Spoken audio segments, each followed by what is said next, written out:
मैं रवि कुमार, स्वागत है आपका रेनेशा आईएएस में।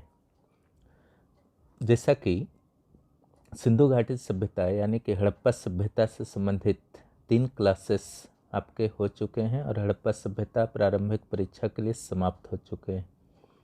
उससे संबंधित यह नोट्स हैं, इसको आप नोट कर सकते हैं। इससे बाहर कोई भी प्रश्न आने की संभावना क्षीण है। ये जो है पहले नामकरण के संदर्भ में दिया गया और कब खोज हुआ था, ये पहले पेज में है, ध्यान दीजिए।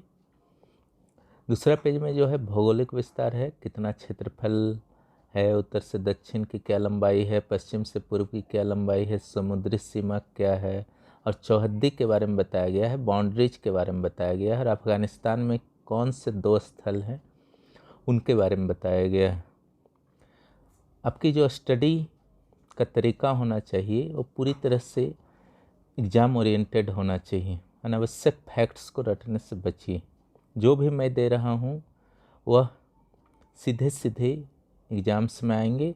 यहाँ अनावश्यक फैक्ट्स किसी तरह से नहीं दिए जाते और क्लासेस को भी इस तरीके से लिया जा रहा है कि आपके सिलेबस को यह पूरी तरह से कवर कर दिया जाए। यहाँ कुछ फैक्ट्स दिए गए हैं और काल के बारे में बताया गया है, देखिए, और प्रमुख हड़प्पा स्थलों के बारे में बताया गया है। भारत में सबसे बड़ा स्थल कौन है उसके बारे में भी बताया गया है, और साथ ही पूरे हड़प्पा स्थल में सबसे बड़ा कौन है यह भी बताया गया है। ये मैं बता चुका हूँ, पहले धौलावीरा सबसे पहला बड़ा स्थल था भारत में, लेकिन वर्तमान में राखीगढ़ी हो गया है। और पूरे हड़प्पा स्थल में मोहनजोदाड़ो सबसे बड़ा है। और ये कुछ स्थल हैं और जिनके खोजकर्ता का नाम भी दिए गए हैं। मैप को स्टडी आप लोग ज़रूर कीजिए, इसलिए मैं मैप पर बहुत ही ध्यान देता हूँ। खुद से बनाइए और फटाफट सेक्शन मैप भी बनाने सीखिए कि कोई ख़ास क्षेत्र का अगर मैप बनाना हो तो किस तरह से बनाया जाए। उसके लिए आपको प्रैक्टिस चाहिए, मेरे साथ प्रैक्टिस आप करते जाइए, निश्चित रूप से आपके अत्यधिक कमांड मैप्स पर हो जाएंगे।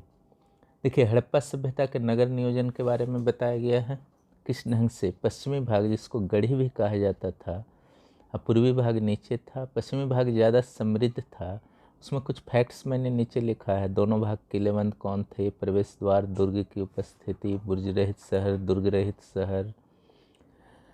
नगर नियोजन का ही हिस्सा होता है सड़क, और किस तरह के ईंटों का प्रयोग होता है। देखिए, ईंट का माप जो था 1, 2, 4 के माप में था। और अगर आप उत्तर हड़प्पा स्थल के साथ तुलना करते हैं तो ईंट तो एक धूप में सुखा ईंटों का प्रयोग हुआ, और दूसरा ये मानक भी नहीं था 1, 2, 4 का। ईंट का जुड़ाई किससे होता था, और छत, दरवाज़ा, खिड़की, सीढ़ी के बारे में जो साक्ष्य हैं, कहाँ कहाँ से मिले हैं, उसको आप ज़रूर याद करेंगे। पेज अधिक नहीं है, ठीक है, इसको ध्यान दीजिए। थोड़ा फैला फैला कर लिखा गया है ताकि आपको पढ़ने में दिक्कत नहीं हो। स्तंभ और मेहराब आप जानते हैं गोलाकार नहीं था, मेसोपोटामिया में गोलाकार था। जल निकास प्रणाली जो कालीबंगा से मिली है, लकड़ी के खांचे, जो मैंने साक्ष्य वाले में भी पढ़ाया था, ठीक है, कि लकड़ी के खांचे की किस्म के जो वहाँ जल निकास प्रणाली थी, प्रकाश व्यवस्था थी, शौचालय थी। सोचिए कितना विकसित यह सभ्यता था। एल आकार के ईंटों का प्रयोग शौचालय में होता था। और इस सफाई व्यवस्था के बारे में बताया गया है। सामाजिक स्थिति के बारे में मैंने डिटेल में डिस्कस किया है कि क्यों आपका पुरोहित या मध्य वर्ग का ज़्यादा प्रभाव था। उस वीडियो को आप लोग ज़रूर देखें और जल्द से जल्द सब्सक्राइब करें। इंतज़ार मत कीजिए, नुकसान उठा बैठेंगे। मैं बहुत ही तीव्रता से क्लासेस लेने वाला हूँ। बर्तन देखिए क्या क्या चीज़ का बना होता था, कहाँ पर लेख मिले हैं या मनुष्य की आकृति मिली है, मिट्टी, बालू, चूना, अबरख इत्यादि का बना होता था, इसलिए बर्तन में एक चमक होती थी। अन्य उपकरण के बारे में भी मैंने बता दिया है। इसमें 2-4 उपकरण भी आप याद कर लेंगे, काफ़ी है। भोजन के बारे में बताया गया है। वस्त्र और आभूषण के बारे में सामान्य थे, बस सिले हुए वस्त्र का प्रयोग इन लोग बहुत अधिक नहीं करते थे, नहीं के बराबर करते थे।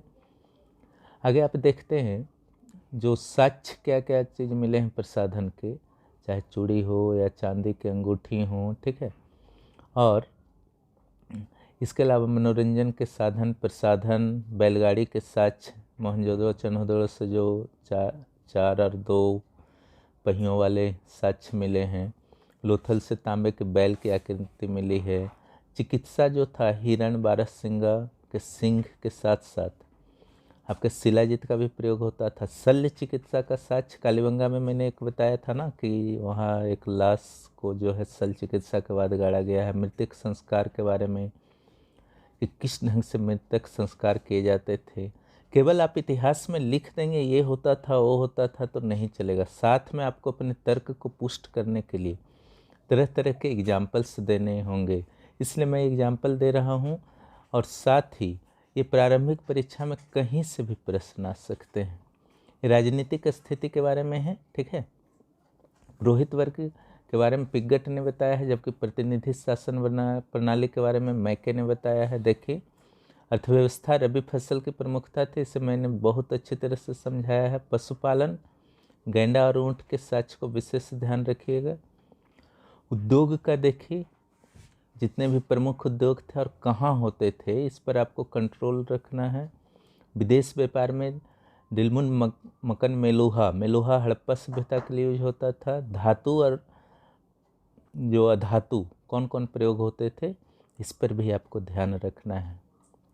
यहाँ देखिए हाथ जो आपको व्यापार के साक्ष्य, कैसे आपके विदेशी व्यापार के साक्ष्य मिले हैं, यानी कि यहाँ के वस्तु दूसरे जगह मिले हैं। साथ ही खनिज के स्रोत और उसके सूत्र, सोचा सिटी फिसरेज तांबा, ठीक है।